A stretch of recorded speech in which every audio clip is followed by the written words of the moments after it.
Ladies and gentlemen, welcome aboard Radio Aviation Excellence, the Wright Flyers Sky Bridge. This is your captain, Randy Wright speaking, and I'd like to take this opportunity to personally thank you for tuning in to this brief message. Well, ladies and gentlemen, today we see that the 45th President of these United States of America, Donald J. Trump, went to the Twitter sphere in order to personally target Kentucky Senator Rand Paul. Reason being that Rand Paul has already come forth and said that he will not support the whole new Graham approach, Lindsey Graham's approach to the so-called repeal and replace movement with respect to the so-called Patient Protection and Affordable Care Act, or as it's known in the common American vernacular, Obamacare. You see, this is one of the promises that Donald J. Trump made while stump thumping on the campaign trail all throughout that disastrous debacle and fiasco known as the 2016 presidential election cycle. And I'm sure you also recall that Donald Trump proclaimed in bold terms that he would be able to repeal Obamacare within the first 100 days of his administration. Well, we are well past that point, and it is quite clear and evident beyond a shadow of the doubt that the gutless opposition party, or GOP, had no intention of actually obliterating or overturning that disastrous bill as they have promised throughout election cycle after successive election cycle.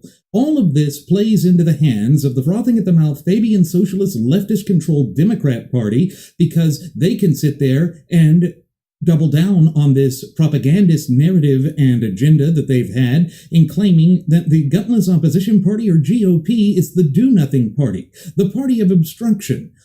Here's the thing, folks. I know that we've mentioned this multiple times, almost to the point of it reaching ad nauseum on previous episodes of our state-of-the-art radio program, that when you control the narrative, it means that you control the power base within the country. That in the arena of American politics, perception, irrespective of whether it's erroneous or not factually based, oftentimes matters more than reality itself. You see, the gutless opposition party had a narrative, but they don't stand for anything, and they haven't stood for anything for quite some time now, and therefore they are willing to keep certain attributes of Obamacare, which are the major hurdles with respect to it, the things that we don't like, the very negative attributes of that disastrous bill. And one of the things that we have to keep in mind is the fact that all of this is a huge government overreach into one of the largest aspects of our country. You realize that 1/6 of our gross domestic product, or GDP, is represented and tied up in our healthcare industry. And yes, ladies and gentlemen, it is an industry. It is a business.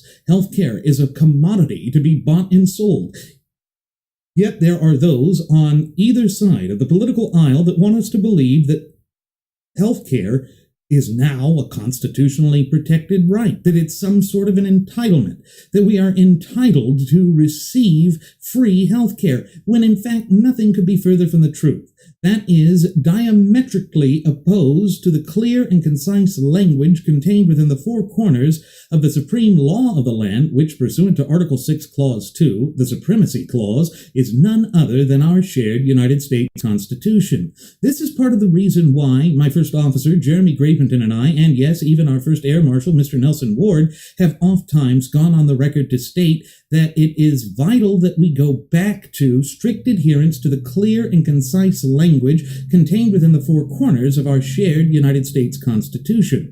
That is the only way that we can, as a nation and people, place America back onto the path to prosperity. But what we see is that politicians on either side of the political spectrum and aisle want to double down on these efforts to redefine who we are as a nation and a people. They forget that we are a constitutionally endowed federalist representative republic which is based on the natural law tenets, or the natural order of things. When we examine the natural order of things, we see that by each incremental step, the closer that we get to the people, the more power the government is supposed to have, because the people are able to exert a greater amount of control and authority over that government. Thus, the governments with plenary power, which is near absolute powers, are those which are closest to the people.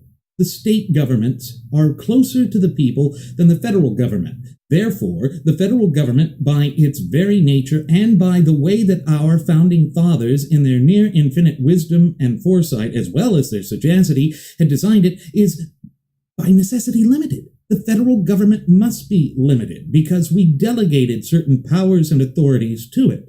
And those powers and authorities are controlled by the terms and conditions found within the four corners of the Constitution, because the Constitution is the social contract or compact that controls it all. In fact, it is the greatest social compact or contract ever devised by the hands of men, yet divinely inspired by providence above.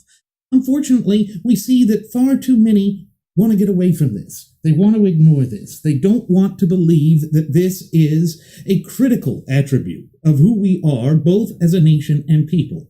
But that is what we must do. We must do this to preserve our fundamental and inalienable God-given rights. You see, healthcare is not about providing decent treatment to people or even health insurance to people.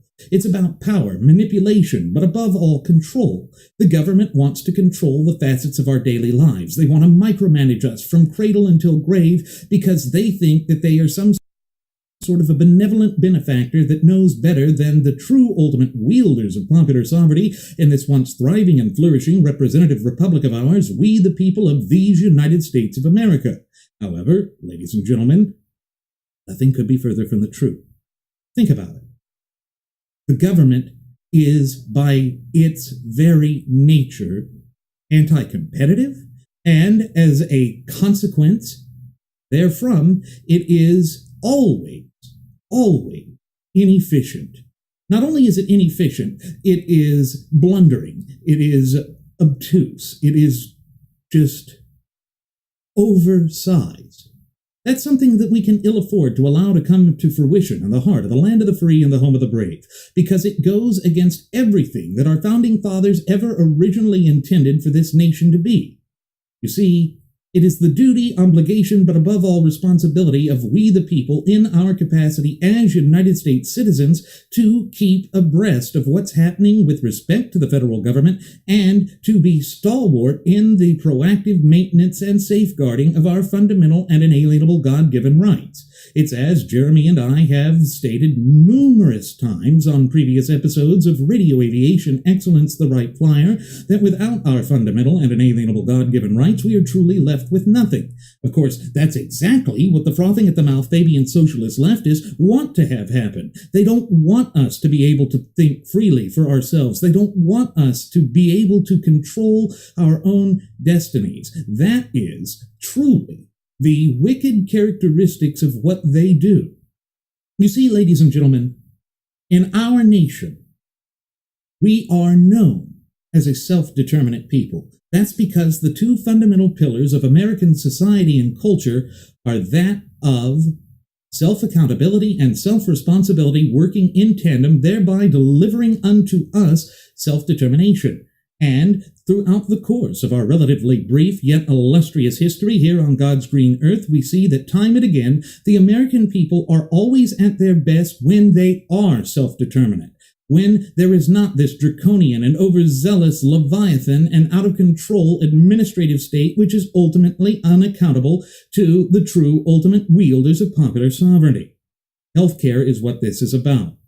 And I think that Donald Trump is absolutely wrong when he tries to sit there and say that the senators who are standing against this broken vow and promise by the gutless opposition party, or GOP, would be forever known in the annals of American history as the senators that saved Obamacare. That is an intellectually disingenuous way to approach this, and that is one of the things that Jeremy and I have been attempting to warn you, our cherished listening passengers and audience members, about throughout the course of the past 2 years. Therefore, ladies and gentlemen, what we must do is we must stand firm. We must let our elected representatives understand that we will not tolerate a replacement for Obamacare. We want the complete and total overturn of it, as they even had legislation that would accomplish this as early as 2015. That's what they need to do. That's what we have to do. And all of this other stuff is just a bunch of subterfuge that has no place in the land of the free and the home of the brave.